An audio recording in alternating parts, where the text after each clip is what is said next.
好中意食雞蛋㗎。你哋識唔識煮雞蛋啊？我識啊，我知道有煎蛋、烚蛋同埋炒蛋添。你睇下，幼兒班嘅小朋友睇緊老師煎蛋添，佢哋仲識剝蛋殼，真係好好味啊！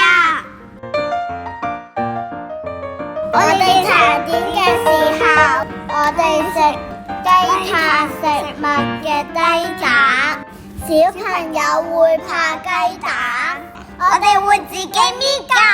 諗翻起都覺得好好味啊！你哋又中唔中意食雞蛋呢？